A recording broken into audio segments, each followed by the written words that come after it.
Hello everyone, and welcome back to Virtual Thermodynamics. In our last class, we looked at an example for a basic Rankine cycle with 4 components. So if you haven't watched that video, it might be a good idea to go back and check that one out first.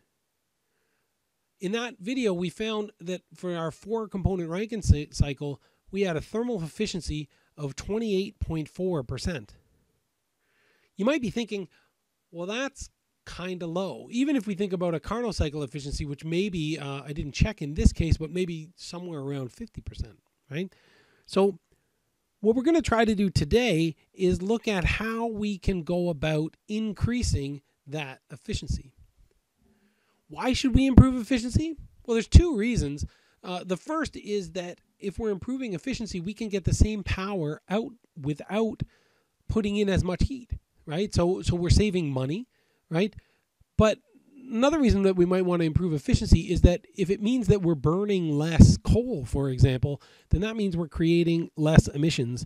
And that's good for those of us who like living here on Earth. Right? So how are we going to go about increasing efficiency? Right? And the answer is we're going to go from this kind of basic Rankine cycle, right, which was us sort of, looking at these cycles as almost like Lego blocks, right, but something that's more simple, right, maybe like a Duplo type system to, we want to be master builders, right? So we're going to start adding components and see if we can use that to improve our cycle efficiency. So the first way we're going to do that is with something called Rankine reheat, right? So in this case, we're going to add a second turbine. So we have a high pressure turbine. That's the first turbine that our fluid is going to go through. And then a low pressure turbine. And in between those turbines, we're going to take our working fluid, run it back into our boiler or steam generator, and we're going to add some more heat. And in this example, we'll see if that improves our cycle efficiency. So in this case, when we look at the thermal efficiency, it's still going to be the same conceptually, where we talk about the net energy benefit divided by the heat in, right, or the energy cost. And our net energy benefit is our net work. But here we have to remember that our net work now includes the power generated by 2 different turbines, and we still only have 1 pump, so there's only one thing consuming power.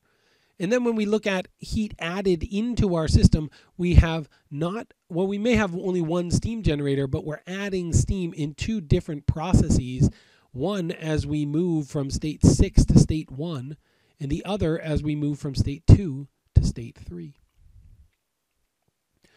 We're still going to use a first law analysis on all of these different components. And when we do that, we're going to get the same equations that we did last time when we worked on just a typical or a sort of 4-component Rankine system, right? So for turbines, we're going to have m dot times h in minus h out. We'll do the same thing for pumps, and we'll let the first law tell us if we're consuming power or if we're generating power. And if we're looking at some kind of a heat exchanger or a process where we're doing some heat transfer, we're going to have m dot times h out minus h in. And then we got to ask ourselves what the fluid, and for Rankine cycles, again, this is typically water, but it's certainly something where we have a phase change or where we're crossing over the vapor dome.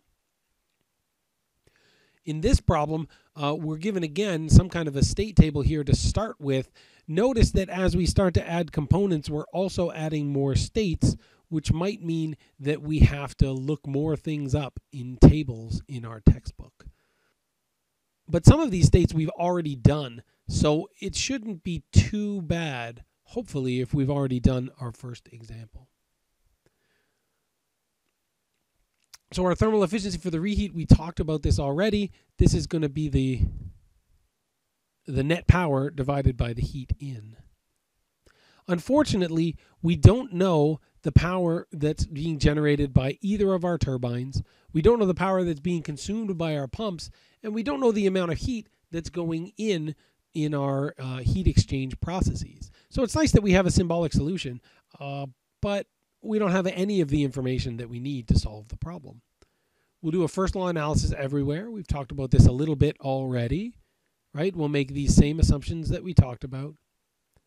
And we get these equations, now specifically for our high pressure and low pressure turbines, for our pump, and for our two boiler processes. So now we can put this all back in to our equation for thermal efficiency, right? But first, it might be worthwhile to look at conservation of mass. I didn't explicitly do this in the last example.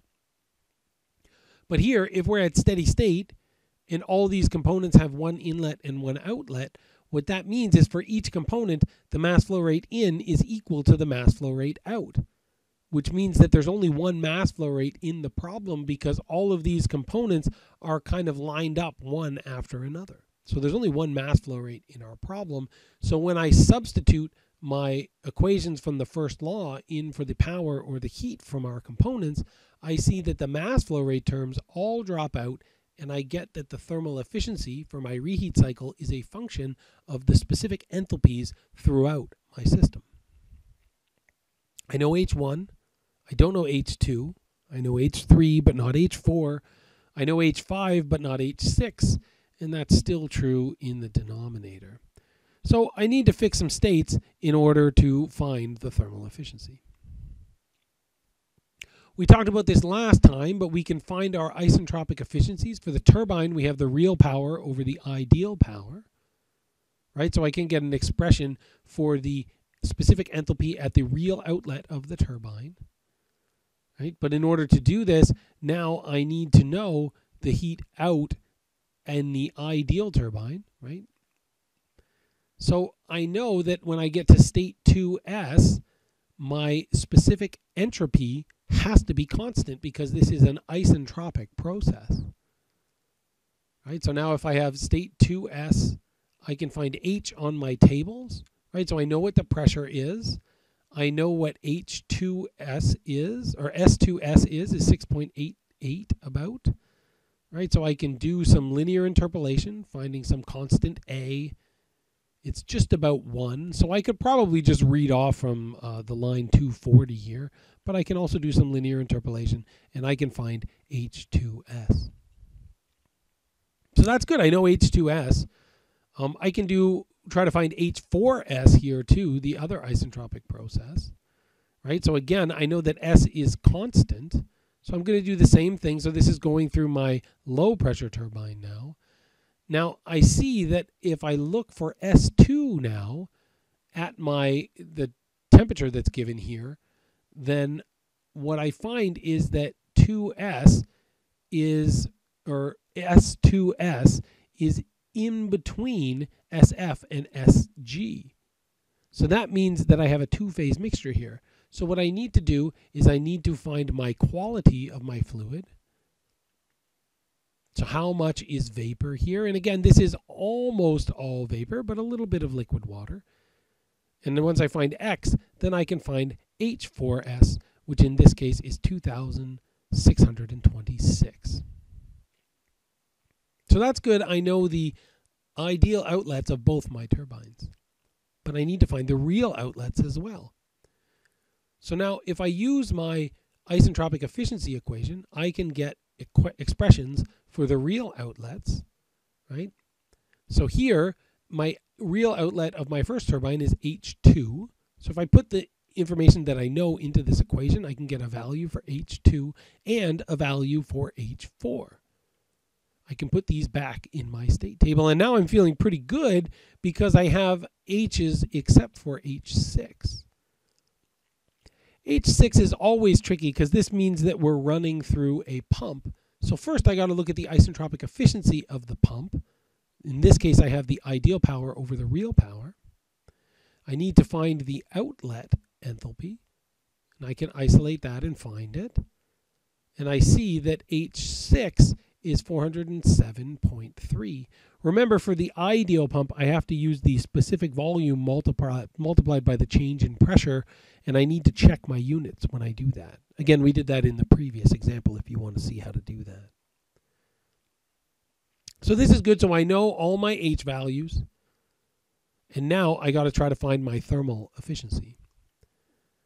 Thermal efficiency, oops, animating in the wrong order here. But if we get our thermal efficiency, we can put numbers in here for all of our delta H's. And when I put all those numbers into my calculator, I find that I get a increased efficiency here of 29.2.